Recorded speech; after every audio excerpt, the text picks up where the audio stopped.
Ever get that feeling like something's just off? Yeah. When things seem too perfect. Like there's got to be something more to the story. Oh, yeah, I know exactly what you mean. It's like you can sense that picture-perfect facade is hiding something darker underneath. Definitely.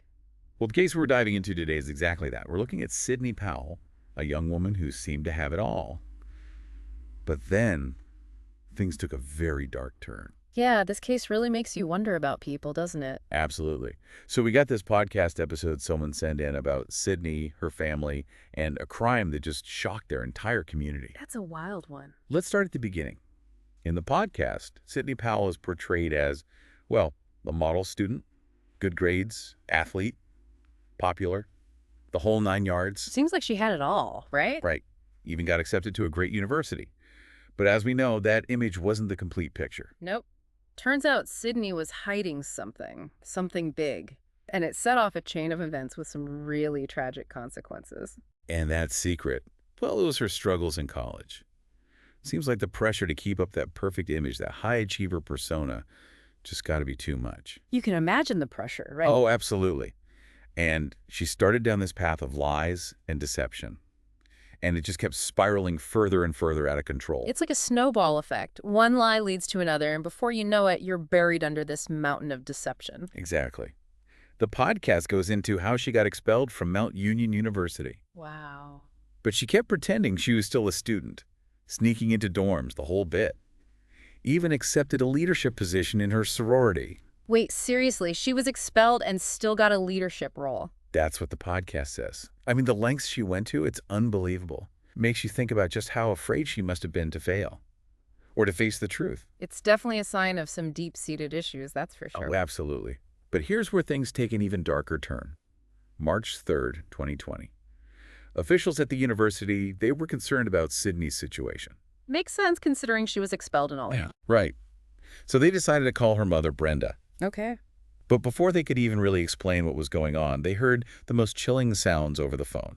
Oh no, what kind of sounds? Screams, thuds, gasping for air. God, that's awful. It's truly disturbing.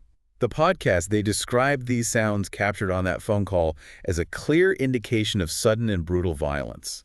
Violence that Brenda Powell suffered in her own home. Right in her own home. I mean, it just sends chills down your spine listening to it. Yeah, I can imagine. So the police get to the Powell house, and what do they find? Chaos. And a scene that seems staged. Staged, what do you mean? Well, there was a broken window, like someone broke in. But the murder weapons tell a whole different story. The murder weapons, what were they? A frying pan, an iron frying pan, and a steak knife. From her own kitchen? Both found right there in the Powell home.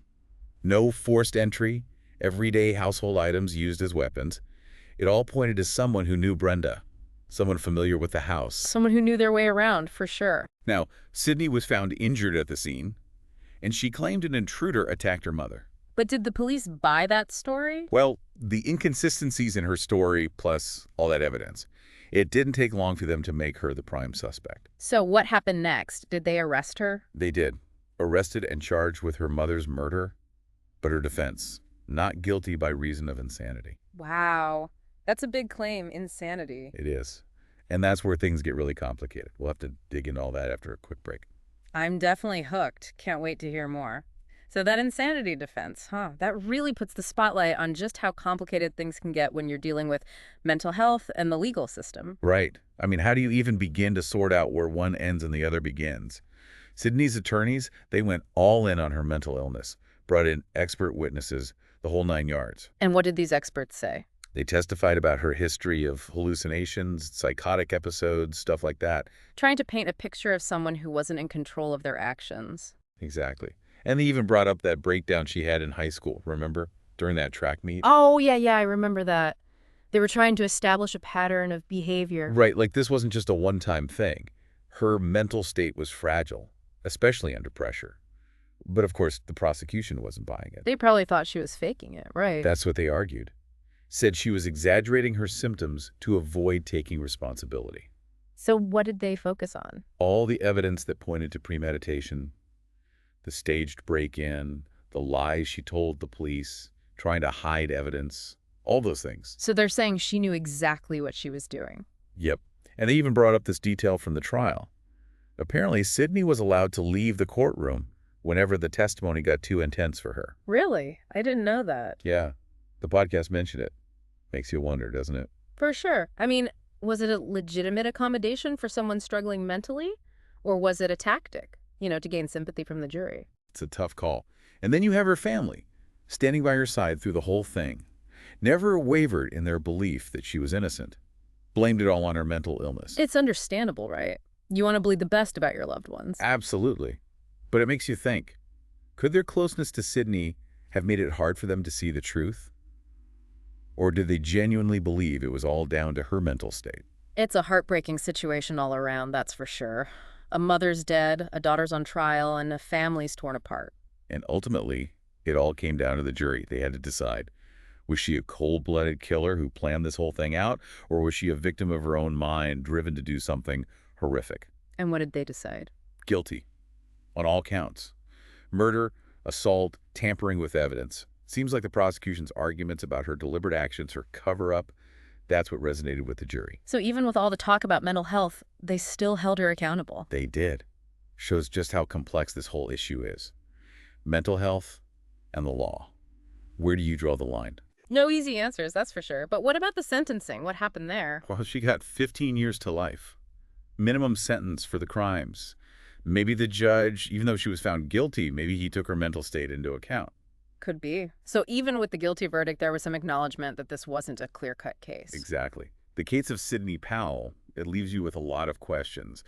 Was it all planned out? A desperate act to protect her web of lies? Or was it, like her family believed, a tragic breakdown? It's hard to say for sure. Makes you really think about the power of the mind, both for good and for bad. That's for sure. And there's one more thing I wanted to touch on, something you pointed out in your notes, the whole social media angle. Ah, yes, social media. Can't forget about that. Oh, yeah. Social media definitely plays a role in this whole thing. I mean, it's everywhere these days. It really is. And in Sydney's case, it sounds like it might have made things even worse. The podcast talked about how she was super active online, always presenting this perfect version of herself. I bet, like a carefully curated online persona. Exactly. And it makes me wonder, did that pressure to be perfect online, did that bleed into her real life? Maybe it added to the stress of keeping up that facade, even when things were falling apart. I think so. It's like this vicious cycle, right? The more perfect you appear online, the harder it is to admit when things aren't so perfect offline. Exactly. And that's something we can all relate to, I think. The pressure to present a certain image on social media, it can be overwhelming. Especially for young people, they're still figuring things out, and social media can make it feel like everyone else has it all figured out. It's a tough landscape to navigate, for sure. And there's something else that really struck me. Remember how Sydney had that breakdown in high school at the track meet? Yeah, the podcast mentioned that. Do you think that could have been an early warning sign? Like a glimpse into the struggles that would eventually lead to something much worse? It's definitely possible. I mean, her behavior back then, it could have been a sign of underlying issues that were just waiting to surface. Right.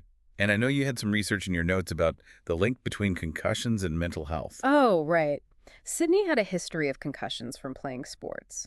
And some studies have shown that repeated head injuries can increase the risk of things like depression, anxiety, even more severe conditions. There's like all these factors, the pressure to succeed, the online persona, the concussions, they could have all combined to create this perfect storm in her mind. It's like a recipe for disaster almost.